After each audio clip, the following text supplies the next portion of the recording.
Hello, I'm Justice Jennifer Bruner of the Ohio Supreme Court and candidate for Chief Justice in 2022. You are here with me today for Achieving Justice, which is a mini podcast that I do in my capacity as a candidate for Chief Justice. And I'm so pleased to have with me today a candidate running for the Domestic Relations Court of the Common Pleas Court in Richland County, Ohio, where Mansfield is located. This is Kirsten Pscholka-Gartner. Welcome today, Kirsten. Thank you so much for having me. I think this is a wonderful series and I'm proud to be a part of it. Oh, glad to have you here. So can you give us a little bit about your background? It's extensive, and what led you to run for the Domestic Relations Court in Richland County? Sure. So I was born and raised in Richland County. I grew up in Lexington. My dad was in local government and my mom was a school teacher in Ontario. And they really instilled in me a commitment to public service. So I went to law school thinking that's probably what I would go into. I got my undergraduate degree from Capital University and then went to Capital University Law School. I graduated in 2004, and then my husband and I relocated back to Lexington. And I started working at the Richland County Prosecutor's Office, where I was primarily their appellate attorney. I did felony appeals and also juvenile delinquency appeals in the 5th District Court of Appeals and the Supreme Court of Ohio. I actually had the opportunity to argue a case before the Supreme Court of Ohio in, I believe it was either 2005 or 2006. I know the decision came down in 2006. It was a speedy trial case that I won. So that was kind of one of the highlights of my time at the prosecutor's office. That was early on too. It was very early on. I thankfully, Jim Mayer, who was the prosecutor at the time, had a really a lot of faith in me. And if I said I wanted to do it, he would let me do it. And I also had the opportunity while I was there to handle a couple capital cases, one of which I had a clemency hearing before the trial court because their individual had volunteered to be executed and we had to determine that he was competent to do so. And then I also did the clemency proceeding before the Ohio Parole Board on that. And then in addition to my appellate work, I did juvenile cases in the juvenile court. I was kind of the fill-in juvenile prosecutor.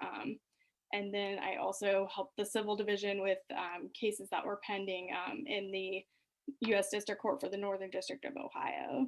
So you've done state and federal work and appellate work and Ohio Supreme Court work. Yep. Wow. And I'm actually licensed to practice in the U.S. District Court for the Northern District of Ohio, the 6th Circuit Court of Appeals, and the U.S. Supreme Court.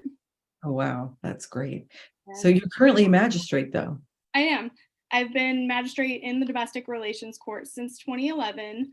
And in that capacity, I hear about half of the court's child support enforcement docket. I also hear a number of custody and divorce and dissolution and domestic violence civil protection order cases as well. But I'm really most proud of my work with the child support enforcement docket. When Judge Cockley took office, at that point in time, prior to that, they had been finding people in contempt, really weren't following up with any enforcement on that. They had a purge condition and a suspended sentence, but nobody really did anything for quite a while after that happened until a motion to impose got filed. So Judge Cockley had decided that we needed to institute some sort of review program to make sure that people were complying with their purge conditions, paying their support as ordered. And then she kind of let me take that over more or less, since the magistrates are pretty much responsible for the child support docket.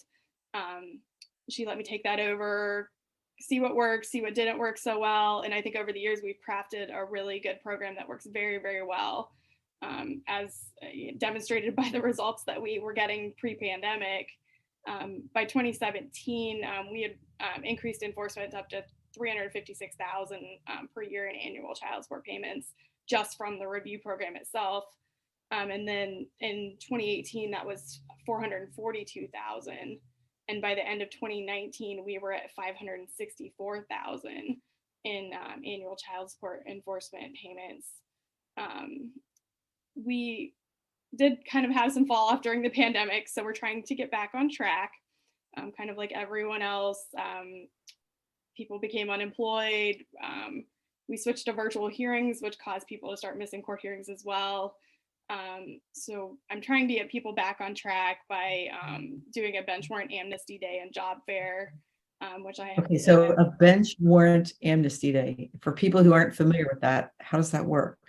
So how that works is people will come in if they have an active child support warrant out of our court. We will lift the warrant. We will, if they have a license suspension through Richland County CSEA, we can lift that as well. We will also look at, in terms of enforcement, if they're unemployed, we're going to require that they go through the job fair that we're holding in conjunction with the bench warrant amnesty day. And then also we would require them to pay a lump sum towards their child support within 30 days. So the idea being they can get employed through the job fair, hopefully, and then be able to pay that lump sum within 30 days. Oh, wow. That's very creative. So that's coming up pretty soon, isn't it? It is this coming, or it's Tuesday, July 26th from 9 to 3. It'll be in the Richland County Courthouse, and we've been publicizing it in the media. So I really hope we get a good turnout for that. It's the first time we've tried something like this. And I think if it is very successful, I'm open to making it either a biannual or an annual event, just as kind of part of a broader bench warrant reduction and prevention strategy that I've kind of been looking at. Go ahead. So people would understand. So essentially, if someone stops paying their child support, the judge can issue a warrant for their arrest, correct? Correct. So what happens is they actually get a contempt motion filed against them by the Child Support Enforcement Agency. And then they come in for a contempt hearing. Either we have a hearing and we issue a purge condition, or they enter into an agreement that contains a purge condition that they have to comply with. Typically, that's an extra payment towards their arrearage every month on top of their current support order. So a purge condition means you've done something wrong, and essentially you could be held in contempt of court for not following the court's order. So we'll let you purge it or clear your record or clean it up by doing this or doing this, meeting this condition. Is that the way that works? Correct. Yeah. And so we review that either on a monthly basis or sometimes every few months, depending on how the person's doing on reviews and their payment history. We could increase the frequency or make it longer. Sometimes we have some people that are every 6 months because they're doing very well. That's great. So it just kind of depends on how their payment history looks, whether they've been compliant with orders.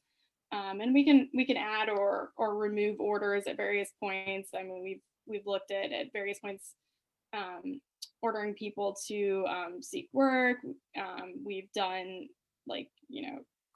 get your GED, and that will, we encourage them to get their GED, and that's part of their child support purge order.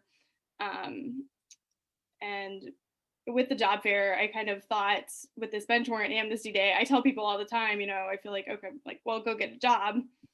Well, I wanted to take that next step and help them find a job, so that, we've got these employers all in one place for them. And I'm hoping that will really help them get a job. Some of them lack transportation or whatever, so that is an issue. But we're willing to work with people as long as they show the court that they're making an effort. Yeah, interesting. So explain for people what a magistrate does. I mean, I'm used to say, well, it's kind of like a junior judge, but how would you define it? It is. I hear the same cases that the judge would hear.